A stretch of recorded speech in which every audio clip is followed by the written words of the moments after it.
Her story has captivated audiences on Gaia TV, the Travel Channel, Discovery Channel, and Vice. Major events pushed her into retreat, igniting a relentless quest for answers about life and purpose. What I like about this story that we are about to share is the transformation, a revelation, and a testament to the limitless potential within us all. This is the story of Geraldine Orozco. Stick around. This promises to be a real good one.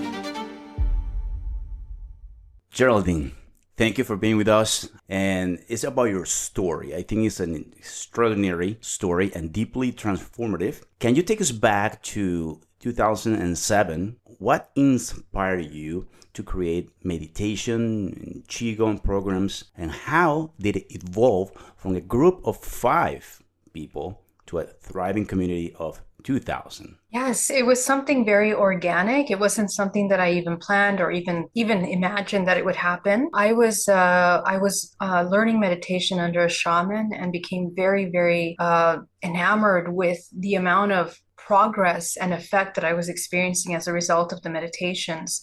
My life was changing, my career was changing, my relationships were changing. And I just wanted to simply share that with other people. And I wanted to have a community setting where others would meditate and feel and experience those results. So it was very simple. It first started as a meetup group. And then the group started to grow, and I started to post Craigslist ads for people that wanted to learn meditation to just come and join. And I was in a 2-story office building in Fremont, California, and it had a large room in the 2nd floor, and we just filled that room up, every night. Not every night. It was maybe 2 weeks, two nights a week, every week, and people would show up, and it would grow and grow and grow, and the group grew to 1,000 people. So after that, they started inviting me over to their offices so that they can learn how to meditate in their office space as well. And that's how it turned into a business, essentially. Oh, that's great. So, can you give me a little bit more information about what the Qigong technique is about? Yeah, so Qigong is different than the meditation. During that time, because I was experiencing an activation of my intuitive abilities as a result of meditation, particularly down the lineage of looking at Taoist shamanism, working with the energy centers, I began to develop and work the ability to feel and sense the energy centers. And that made me curious about life force cultivation. So I sought out a Qigong school, and I was traveling to China back and forth for my business. So I took the opportunity to go to a school in China several of the times that I was overseas. And the Qigong school that I entered to get certified as an instructor, essentially, is basically the practice of using life force, which is abundantly available around us, channeling it and understanding how it animates our physical body, how we move that life force through the body. And essentially, we heal the body, we integrate the higher self into the physical, and the body can have a very clear and regenerative system of life force, healing energy, emotional especially. So it was just a wonderful complement to the meditation. The meditation was mostly focused on emotional traumas and healing, integrating those parts. And the Qigong was talking about cultivation of life force. So when you clear those emotional blockages, how do you move life force? How does life force move through you? And that connection became very clear. Every time an emotion would clear, I would feel the changes of how energy moved through the body. So it was just a beautiful study at the time to see how these two schools complemented each other. In 2013, your life took a significant turn after major events. Can you share what happened and how it led you into retreat and deeper self-exploration? Yeah, so actually, it began with a retreat. I had been working, I owned a high-end event planning company, and I also owned Bay Area Meditation, which is, the corporate meditation programs. But I found that I was reaching levels in my meditation where I was not answering pretty profound questions. A couple years before that, 3 years before that, actually, my partner passed away, my fiance passed away. And that actually triggered me into questioning, if you're doing the meditation work, if you're doing all this spiritual work, if you're going to school, you get the education, you get the career, you're doing everything that is supposed to be happening according to this construct. Why are we still not happy? Why are we still not fulfilled? And that's where things started to really change. Yeah, so essentially, I began to go into retreat, and for the over the course of these 4 months, I began to meditate.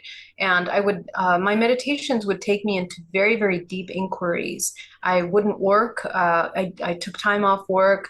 I was in my room, and for the most of the time, I was in darkness. That really helped a lot, being in an absolute dark room. And I think that's when I started to really have these profound answers answers to my questions. And I think that's where I started to really reach the root cause of, I began to deconstruct the construct of reality through my emotional history.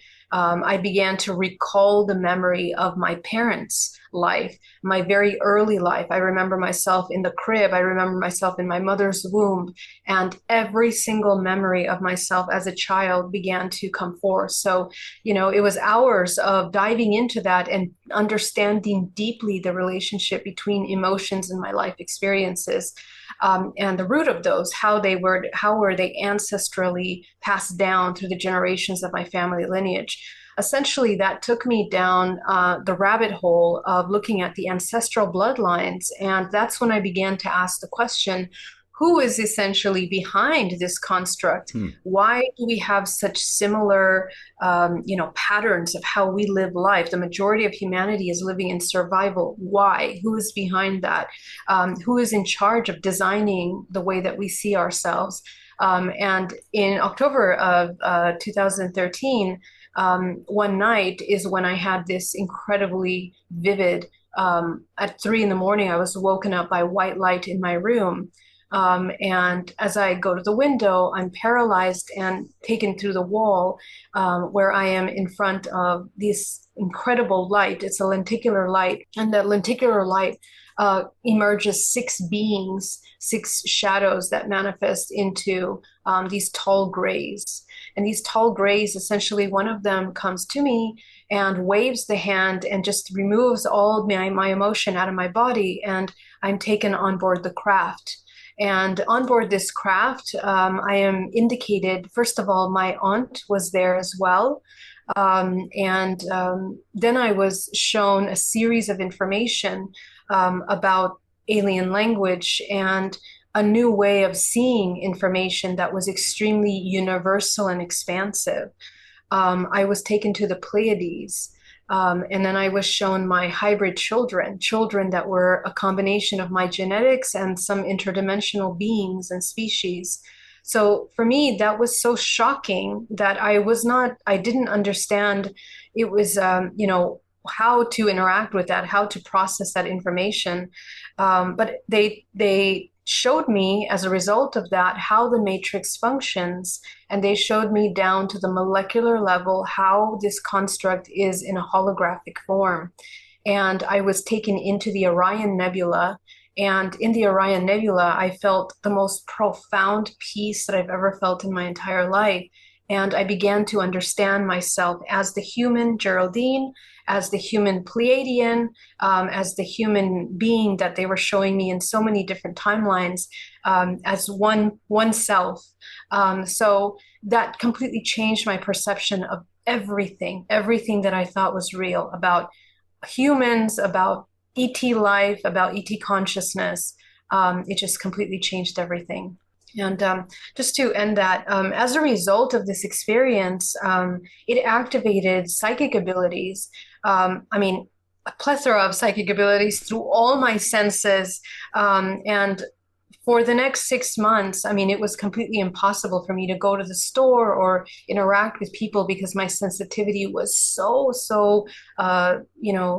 sensitive. I just was picking up everything. I was picking up the conversations of my neighbor 3 houses down. I could hear the conversation, so I had to learn how to use the tools that I learned in Qigong, in pranic healing, in meditation, in order to learn how to manage that and learn to control my sensitivity enough to navigate the physical world. So that was a major change. Geraldine, that curiosity takes me to different places. That's how we got to know each other.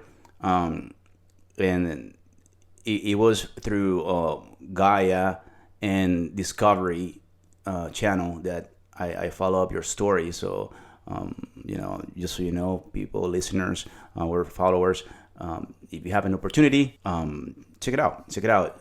Your story has been well documented. And so fascinating, because when I listen to you, it comes to me Joseph Campbell, that every human being goes through to follow their bliss, to go through the transformation of life and discovering the connection between emotions and creation. But I want to hear from you the understanding to that degree of, it seems like as humans we got to go through trauma, not necessarily, but awakening, access to that information, to that enlightenment, come to sometimes with a push, and it could be traumatic. The question is, why are we experiencing trauma, basically? Is that what you're asking? Yeah. Yep. Yeah. So, there's a couple things we need to understand. First of all, this is a three-dimensional plane in which we exist, 3 and 4-dimensional plane. So, the law of this universe is about duality. It's about contrast. And if we look at how organic systems in this universe transform, grow, expand, it is through these processes of this contrast that allows organisms to come into a more expansive state. So as humans in our everyday experience, these are the kinds of experiences. I mean, there's many aspects. We're also highly conducive. We're bioelectrical beings. Our consciousness is accessible through the amount of bioelectricity that we can move through our bodies. And our bodies are functioning like vortices. So anytime that we are learning to develop and open up the pathways for life force to enter into the body and then be expressed into the physical world as life experiences, relationship exchanges, our creation, whatever creation we are doing, this 3rd-dimensional realm is all about pure creation. So in fact, these experiences that we have really forge, kind of like in alchemy where we discuss the raw metal transmuting into gold. We are taking a raw material and transmuting it. And another thing that we need to be aware of is our concept of trauma also has to change, because in our minds, when we think of trauma, we think of oftentimes very severe experiences. But in reality, trauma psychologically and physically is any time that the body experiences the unknown in a way where we are not sure how to respond to an experience. So that really quickly takes us off center when we don't have in the filing cabinet of memory of experiences since childhood, things that have happened to us that are applicable to these experiences. There's a disconnect that happens in a sense of essentially a disassociation. That disassociation is trauma. So we might be fragmented in that way throughout our childhood into adulthood many times.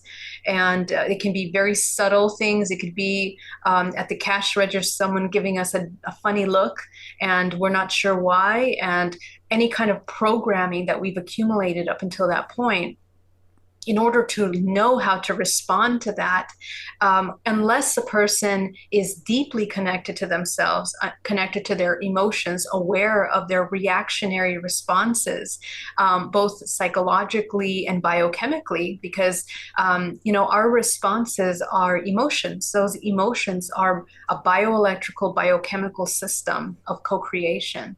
So anytime that we might have a difficult time not knowing how and why, we lose awareness of what we are and how we have become who we are in order to respond the way we do. That is trauma. So if you can begin to see the picture, we have a lot of disconnect. So essentially, the human experience is an invitation to learn how to become friends with the unknown. Geraldine, I want to go back something that you mentioned, probably related to digging into the memories and the brain. Maybe for some people, it could be a traumatic experience, but I want you to tell the audience about the beings, about the encounters, about the experience, because I believe that this shift that we are experiencing right now, more and more people are going to come close to your experience. Can you tell us a little bit more about how it happened and take us down the rabbit hole, Alice?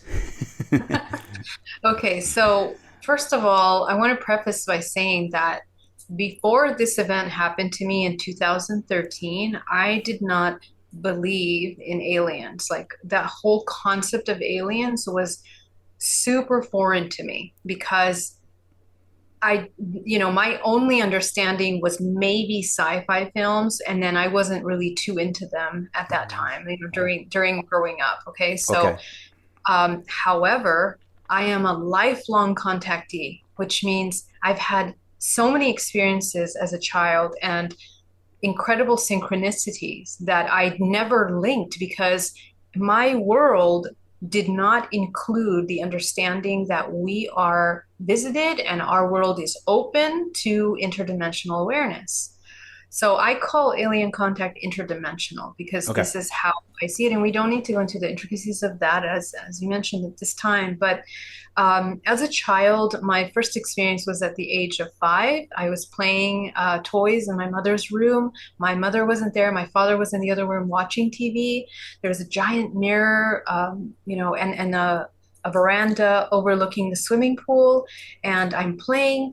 Next thing you know, a white light comes out from the pool, and then I look at the white light and I'm drawn into it, and almost like a little bridge of white light forms from my play place through the window out to this white light, and I walk into that white light, and then I have missing time.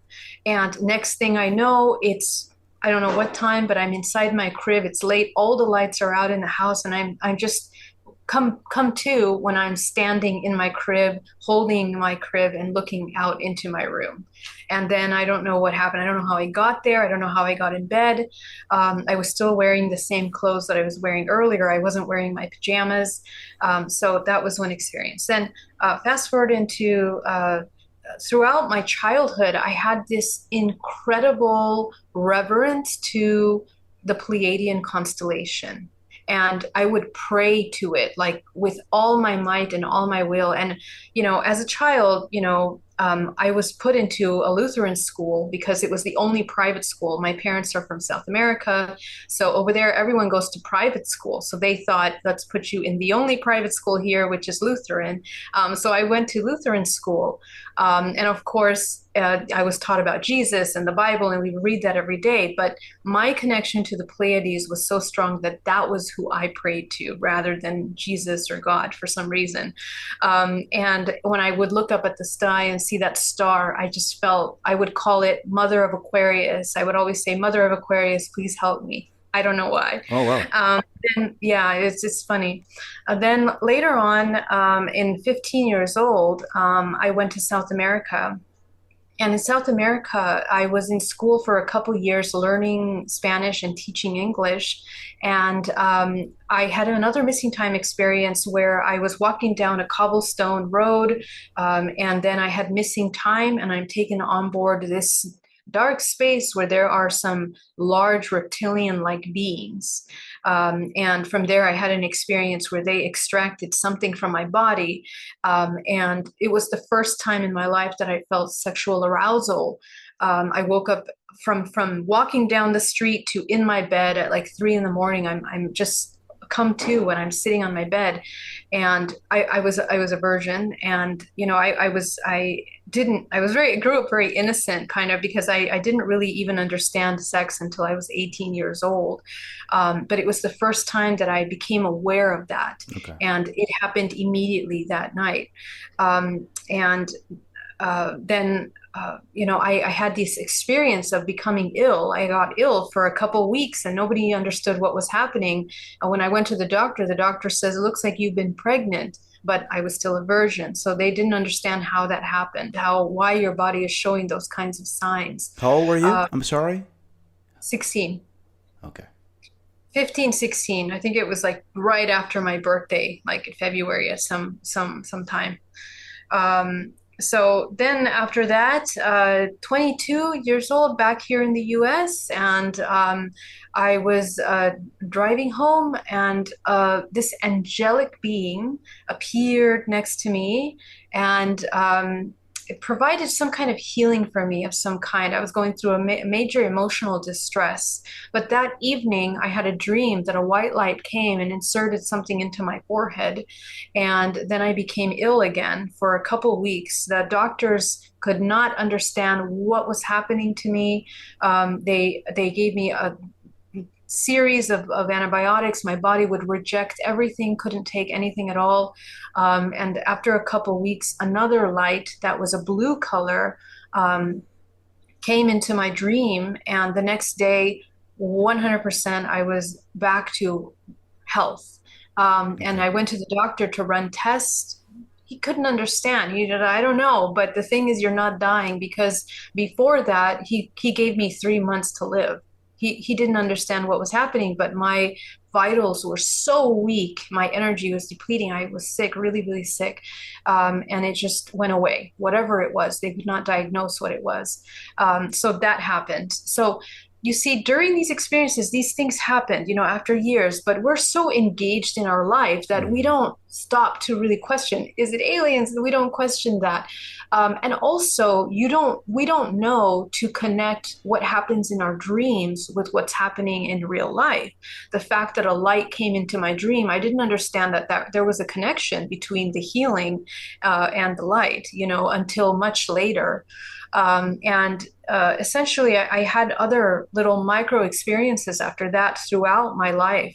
But in 2013, that was extremely lucid, vivid in the flesh. And as a result of the experience of being on board the craft with these grays, my aunt was there and I saw her. And when the film Extraordinary the Seeding came out in 2017, she saw the film and she says, Geraldine, the night that you were on board that craft, I had a dream that these beings with huge eyes inserted something in the back of my forehead and back of my head here. And I was rushed to the hospital at 4 a.m. with a fever of 110. And then it just went away in a few hours and I went back home. And so she remembers seeing these beings with large eyes, which were exactly the ones that I was seeing in the exact same craft that I saw her in her nightgown, and we exchanged notes, on that. So it was just unbelievable. Like to me, it just ripped an entire paradigm that we are literally living out alternate lifetimes, timelines, simultaneous timelines in these dimensions outside of our waking state. And so what I realized is the connection between meditation, which allows you to have a lot of clarity of your dreams, of these experiences, helps lift the veil between these experiences. And there's a merging that happens. From there forward, my experiences were completely conscious. I was able to connect with UFOs. I could communicate with them. I could interact with them. I was consciously interacting on board crafts. I was taken on board a hybridization craft. It was like a little honeycomb craft. And I began to recover more memories that I had as a child that I didn't understand were actually experiences, not in terms of a fantasy dream world, but an actual construct of a world of worlds that were with other beings that I would interact with several times throughout my life. Like gray beings or reptilian beings or these kinds of beings. So, and it really took that many years to understand that I had been a lifelong contactee.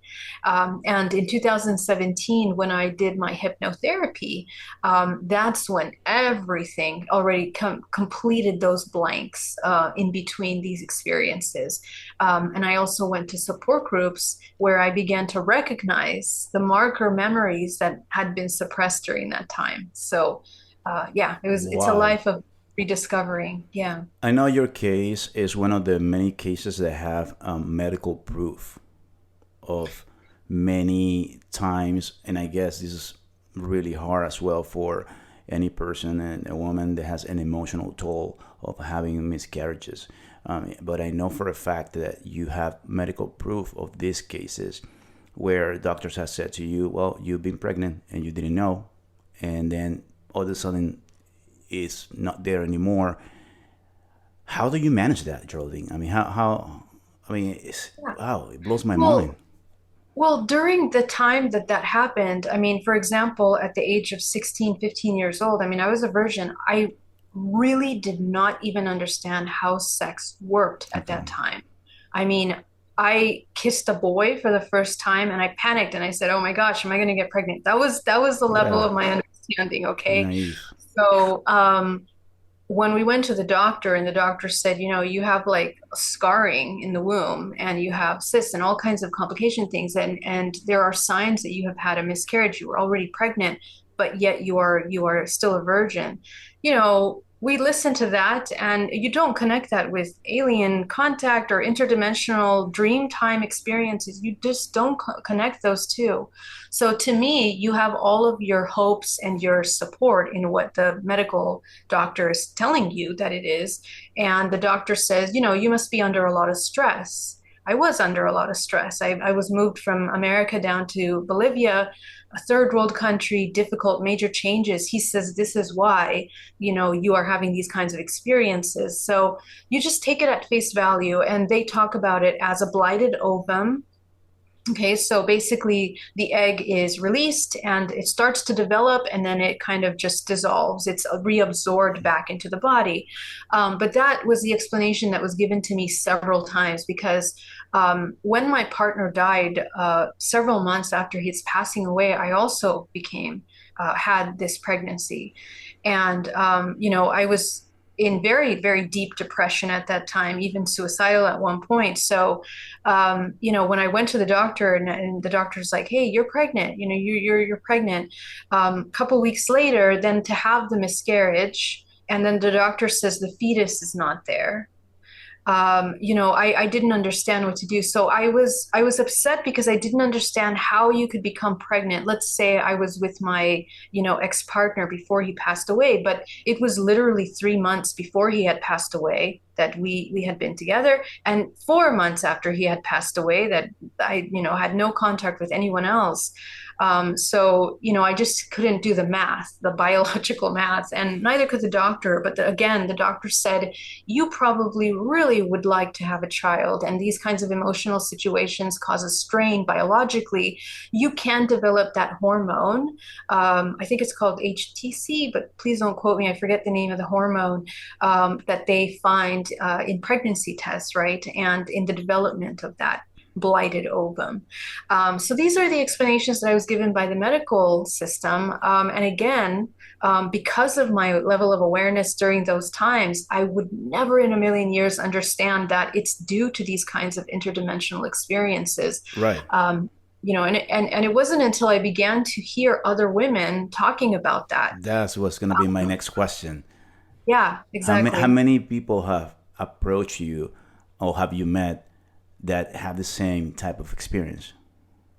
Well, I mean, at this point, it's thousands and thousands of people. As a result of the films, I've done many documentaries and films and participated in, experience groups and support groups like this. So, I mean, in my humble opinion, I really feel that the hybridization program is part of a phenomena that we experience. It's a psychic phenomena that we experience as interdimensional beings. And mind you, it's not just women, it's also men that are having these kinds of experiences. And there's a lot of little marker factors that play a role in this. Your blood type, your ancestral lineage, and usually it happens in families where there has been contact for many generations. We talk about, bloodlines and spiritual bloodlines, or as they used to call them, real sangreal or like sacred bloodlines that are passed down through generations. And some researchers say that, these beings are targeting those sacred bloodlines. But my research shows that really we are all descendants of these sacred bloodlines, as they call the Magdalene bloodlines or Jesus Christ bloodlines, in which there have been mutations in our genetic code for high octave conductivity in the organism. So for example, like a Jesus being would activate DNA in such a way that it would be highly conducive and therefore activate the memory of that genetic bloodline. So these kinds of markers are passed down through generation, and people that have contact experience tend to have a lot of that kind of activity. There's also the element of Rh negative blood types that tend to recall their contact experience more so than other blood types. And just understanding the history of Rh negative, where we're not understanding where that mutation formed, going all the way back to the Basque region, and then many other, for example, the mummies in Peru and South America are tending to show that Rh negative blood marker as well. So there's a lot of other research behind that too. That we have yet to really dive deep into. But essentially, the humans that are remembering these experiences tend to have some parallels that are quite specific. It really speaks to the fact that we seem to be a human race that is creating in many different ways. We're creating life form on this planet through the children that we're having, which, by the way, is also a hybridization program. So when we think of the hybridization program, we create and we anchor souls into this dimensional timeline in more way than one. We do it in our dream state. We do it with the partners that we interact with. And any kind of sexual partner that we interact with on Earth is part of a union that is happening, and the consequences of that union, there are interdimensional consequences to unions. So there is really no union that is not without some kind of creative side effect. And there's many reasons why I state it that way. But bloodlines seem to be attracted by resonance. And resonance essentially is picking up the vibrational frequency, the information database of a human and their history. This is their starseed lineages, and their ancestral bloodline. So in my case, I seem to have a very strong connection to the Pleiadians since I was a child. That's something that, my parents never talked about it. They didn't have any direct connection with that, but my parents have had a lot of contact. So my father has had contact, my mother, my grandma. I mean, and I'm just finding out even today, recently, I'm finding out that my mother was going to Mao San. Mao San talks about, he has a really large channel on ET contact in South America. She was attending his lectures, in college. Wow. So, it's very interesting to learn that, but it's a thirst for a knowing and a confirmation of parts and things that are happening to you. What is the shift? Everybody's talking about something is happening. We can feel it. It's already happening. Once you go as a person and dig into the quest of becoming human and awakening, I think it gets deeper and deeper and deeper. But from your perspective, what is happening right now? Okay, so right now we are entering into period 9. If you look at the numerology of 2025, and if you look at the 9-year cycles in the Taoist calendar and the Mayan calendar and many, many other calendars around the world, this marks the year in which we are entering into a new era, a new period. And energetically, because I can see energetically, we are entering into a higher octave than we have existed in for the past perhaps century. Okay, so what that means is when the universe is shifting into a higher octave. Now, remember that the nature of this universe is very much a spiral. It's a spiral cyclical system, but every ring of that spiral that we enter into a new ring. So that's what we're doing. We're going from one ring to another ring. This new ring that we're entering is literally operating at a higher octave than the one that we were in before. And also we alternate between feminine and masculine influence in each one of these rings. Right now we are going into a feminine cycle. The feminine cycle, and that's why we have like a lot of this rebirth of the divine feminine. We have all kinds of feminine activism. All of these injustices towards the feminine are coming to the surface for us to understand, be aware, and heal. But the feminine also represents the occult. It represents the subconscious mind. So everything that's happening, all the factions of our subconscious mind are coming to the surface for the entire human race. That's huge because for the most part, we have been operating for the past century through the wounded masculine. There was the industrialization, all kinds of agendas to control and to impose a lot of masculine, inverted masculine, like misogyny and inequalities in that way. Okay, so all of those kinds of systems are changing now. And when we talk about the feminine emerging, the divine feminine, the feminine also represents our intuition and all of the faculties of the intuitive human. And the faculties of the intuitive human are essentially the activation of a broader vibrational spectrum of visibility beyond the regular spectrum. So remember that there's a rainbow spectrum that humans can see. That's how we process the colors of all our space and environment, through our eyes and through our senses. What's happening is that is broadening. When you enter into a higher octave, you are going beyond that scale.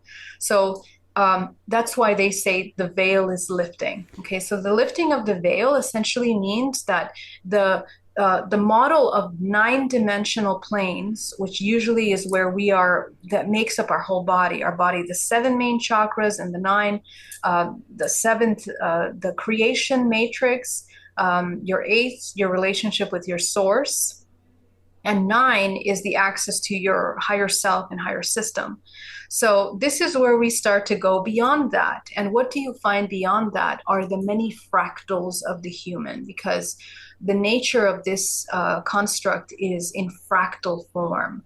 This physical body is one fractal of many fractals of ourselves that we are interacting with simultaneously. We're also going to need to readjust our understanding of time not as a linear model, but as a spherical model.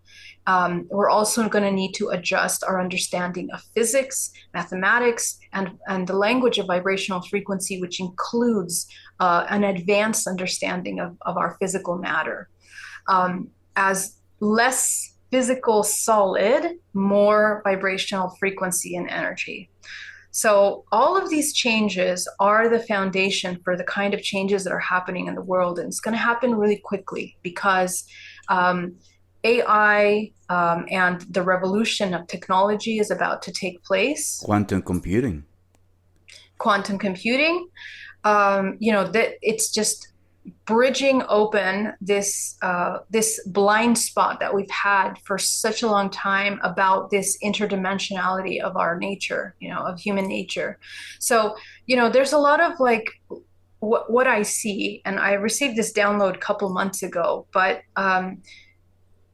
humanity's purpose is going to shift tremendously. Right now, the majority of the human life is based on survival. Everything you need to do in order to survive. You have your career, you have your job, your home, and that's security for us. That's going to change. Jobs are going to change. The way we access money, the financial system is going to change. The intention is that it becomes a centralized system. And there are many reasons for that are focused on the control of information, right? And there is because there has existed for a very long time a global eugenics agenda. And I'm not going to go too much into that because it's really complex. Another podcast. Yes, another time we'll have to dive into that one. It's really important to understand it because you'll understand what's been happening over the past 10 years. Okay. Which play a role in that. But this is the next step. And essentially, technology, this is going to be the rise of transhumanism. Humanity is at the precipice of a division of the human race into the transhumanist and the organic. And really, humanity is going to be battling between their materialism and interdimensionality. So inevitably, there will be many occasions of very advanced technology that's going to be exposed, such as UFOs. And that's why we have such major disclosure right now happening over the past few years. That's why the space program, the military space program was established in the United States. Space Force. Exactly, Space Force. So all of these little things, including what Elon Musk has been doing and his plan, Mars, the moon, all of these things, those are things that have been kind of coming in the works for a really long time, starting in the 50s and 40s. Okay, so we are now seeing the product of the development of that advanced technology now. And so the development of this and the presentation of these are going to cause a shift in human race because humanity will have to be forced to understand their multidimensionality because as you can see, we're talking about non-human biologics. We're talking about advanced propulsion systems that do not model the energy systems which we are familiar with. And this is where paradigms are going to have to shatter. So what I see is that there will be many occasions of sightings or UFO disclosures that will be presented as UFOs of ET beings, but in reality, they will be terrestrial technology. And that's something that we need to learn to differentiate. And it is difficult, but if you develop your senses and your intuitive faculties, you can discern pretty quickly. The kind of technology that interdimensional beings are presenting is psychic, telepathic, bioelectrical plasma technology that is deeply organically merging with the human field. And the kind of technology that is mimicking that is based on artificial intelligence, and a lot of other kind of modalities that they're going to present as the real thing. Mm-hmm. Unfortunately, the narrative will usually be for control and for the implementation of a lot of technologies such as robotics and AI inserted into the human's everyday life. through transhumanist agendas. And the thing with the transhumanist agenda is that we're already becoming transhumanist in very powerful ways. And the reason why is the fact that we are addicted, for example, to social media or our cell phones and have a biochemical addiction to technology is something that has been already training in the human for several years. And that preps your body biologically. Also, it's picking up thought signals and thought patterns. Your technology is literally reading your mind. That's not an imaginary thing. Yep. That's actually something that is a very real technology. So as you can see, we are feeding the intelligence of the system through our interactions for a really long time. And the product of that is what will be presented to us in these coming years. The problem with that is that the human has the fear in that, and the disadvantage is that if the human puts all of their hope and dreams and survival in these technologies, down the road, it will be a major disability for the human in a time where the human actually needs to be moving along with the natural cycles of activated evolution of our multidimensionality. We absolutely should be developing that technology because that technology is mirroring the internal technology.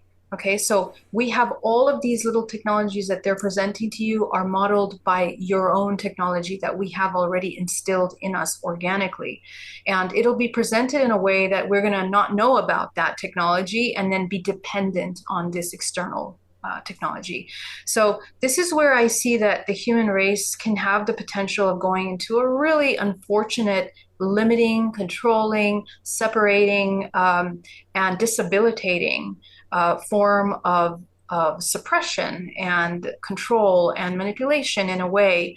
The pharmaceutical industry is also going to go through a major revamping into the focus of DNA. So will the financial system, and so will monitoring systems through our biometrics. So I talked about this exact thing in a presentation I did in 2017, and now it's actually happening. Like it's the technology that is shown to me is actually going to be implemented through the government today. So these are things that we need to keep our eye out for. And the invitation that I have for this year is that we very powerfully focus on the development of our intuitive faculties, telepathy, intuition, remote viewing. Those things should be basic part of our toolkit, because in order to cultivate those things, we need to learn how to transmute our trauma and how to regulate our nervous system. So, those are basic things that one is part of your healing package, essentially. So I'll stop right there. We're gonna have to do another podcast just about one of the things that comes to my mind that we need to go and dig real deep into is the different civilizations and beings that we are in contact with in so many aspects.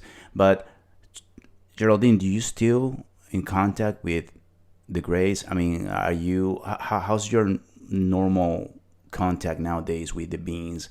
And are they benevolent, or just is how we perceive it?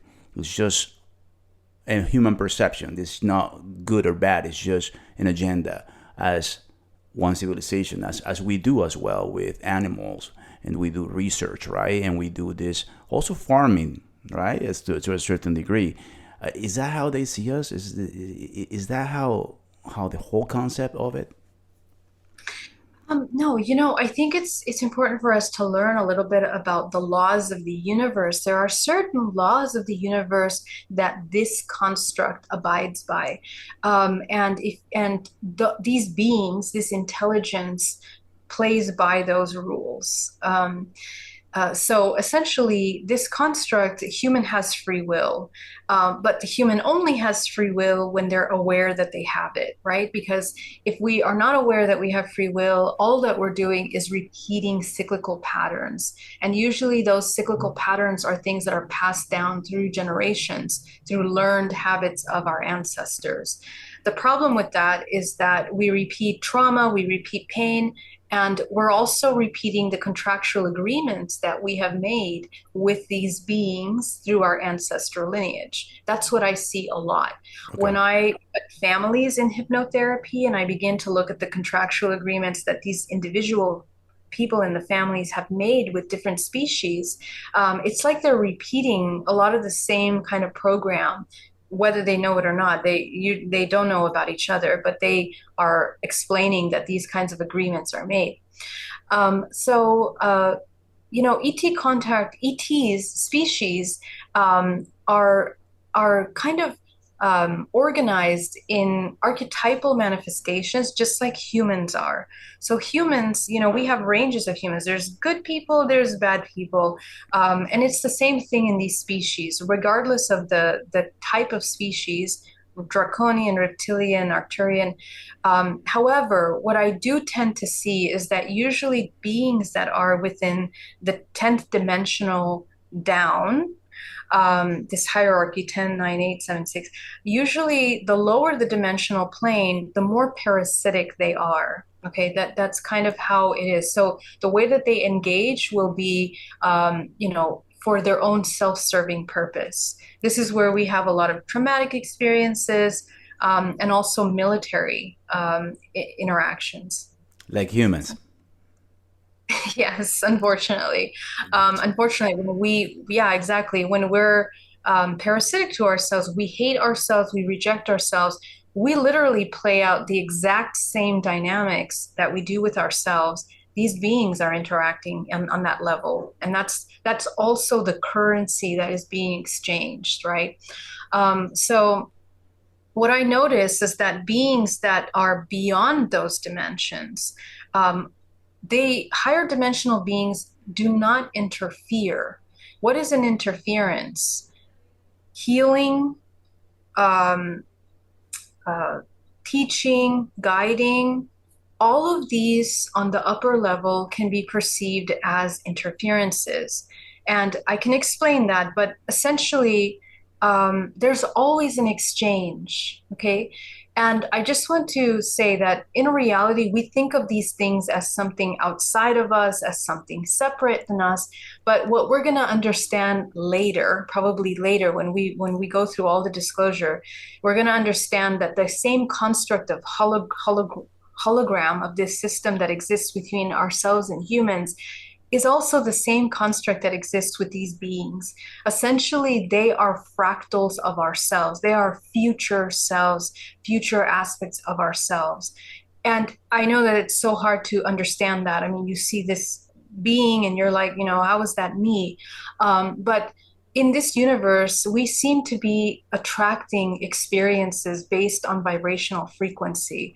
So I think that it plays a huge role. And the reason why I say that, I support that with the evidence that interviewing thousands of experiencers, in different phases of their life, when they have different vibrational frequencies, they encounter different kinds of beings. When they are really depressed, when they are full of trauma, when they are full of fear, their experiences tend to be more parasitic, more difficult, more challenging, more abusive for them, and traumatic. And sprinkled in between those experiences, there are a few healing, because again, we're dualistic beings. We have access to both. And then beings that are more high vibrational, they tend to have more, healing, more expansive experiences. That makes sense. That makes sense. 100% makes sense. Yeah. I like it. I like the way you're explaining it, because seeing it from that perspective, it makes sense. It just we have the tendency just to get fixated on one, like you said. Oh, they are not from here. Wait, are they? So it's amazing, because their work starts within. Once you open that, it's like, oh my God, it's amazing. 100%. And the other thing is that there's a lot of interdimensional technology that we don't know about, such as screen images. And that's the complexity of the ET phenomena and contact phenomena that we learn through holding these support groups. A lot of times, beings will project an image to the person that would not be as scary or that will be easier to digest and process, but it's not really their true form.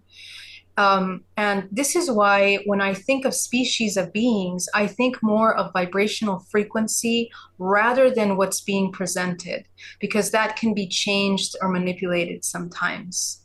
Sometimes they will present themselves as a beautiful woman or a being or something that is coming from the collective subconscious. We also tend to have the archetypes of the species like Lyrans, Greys, Reptilians, Draconians, Arcturians. We have certain imagery and form and shape that we have developed. This is not random. It's part of an archetypal vibrational translation of their frequency that we have gathered through the beginning of time. Everything from the Hopis to all the ancient civilizations are depicting the beings in a similar fashion through history. So that this is some of the memory that's kind of passed down through generations, that when we begin to wake up consciousness, we begin to develop that vision to see them and to recognize those archetypal manifestations as well. So it can be it's a lot, to understand and consider when we think of this contact. Well, definitely, I think we gonna do this again because I have so many questions. I think we need to have just one podcast about explaining the different types of beings or no human intelligence that we have. Also, dig in more into DNA, genetics, and all that part that you also have so much information. Your energy is amazing. My wife and I, my family, when we met you in person, I mean, it's incredible. I think that all that information that you have and you keep receiving day by day is well projected through your words and your kindness. And I want to say thank you. And I think we all have to, and we have the ability to tap into that. But if someone is just beginning their spiritual journey, Geraldine, whether exploring traumas, memories, healing, how they can start. I mean, if somebody felt like you felt in a moment of, the dark night of the soul, where you think, well, what am I doing here, right? And nothing will go my way. What advice would you give, and how people can reach out to you and say, hey, Geraldine, I listened to your podcast. I saw you on the online. How can you help me? Because I know we have a lot of people that is looking for this information. Yeah, absolutely. This journey is not for a quick fix, and it's not something that's instant gratification. And that's something that I always tell my students. This kind of path is for the person that is really seeking truth and is in the pursuit of understanding love in a very deep way. All that we're doing with all these conversations is understanding the different facets of love. And in order to understand that, to love the self and to develop practices to help you love yourself is the key to this whole topic and to all these topics and to this interdimensional realm that is available to the human. When the human, that's because of physiologically, psychologically, biochemically, the way that we are constructed. When the human embodies and cultivates love in the body, it's not an emotion. It's an entire restructuring of our architecture of the body, of the geometry of how our vortex moves. We begin to cultivate a faster moving vortex. And the fast moving vortex self heals itself faster, just like children. It regenerates. It's intuitive. It's super discerning, and therefore it's following in harmony with nature and the universe. It is when we come into harmony with ourselves that we begin to open our harmony with the universe, and therefore begin to activate the memory in our DNA of who we really are. So, my journey has many different facets, and there are many awakenings we didn't even talk about, like after 2017. But many of you are going through these stages, and the invitation is always come back to love, because nothing needs to be true, nothing has to be true, nothing is true until you begin to look at it through the eyes of love. And that I would say is the starting point. So meditation, reconnection with your emotions to cultivate love of yourself, and healing all the parts of you that don't love yourself. That is the key, and that's the starting point. So that's what I would say. So if I want to reach out to you, it will be what is the best way to get in contact with you? Yeah, so if you guys want to work with me, I offer DNA reprogramming and also clinical hypnotherapist. I'm an epigenetic psychotherapist and a clinical hypnotherapist. My website at geraldineorozco.com. I also have a YouTube channel, Geraldine Orozco, that I have a lot of these instructional videos to learn how to do all of this stuff for free that you can check out. And so you please feel free to reach out. And of course, my Instagram here is this way is available to you, that you guys can connect with me. So thank you so much. You and your family, love you guys so much. You guys are amazing for holding this space and your questions. Thank you so much. Gratitude to the infinity. And we keep working together. And again, thank you. I'm speechless. Every time you are talking, I'm just another student listen to a master. Thank you so much, and God bless you.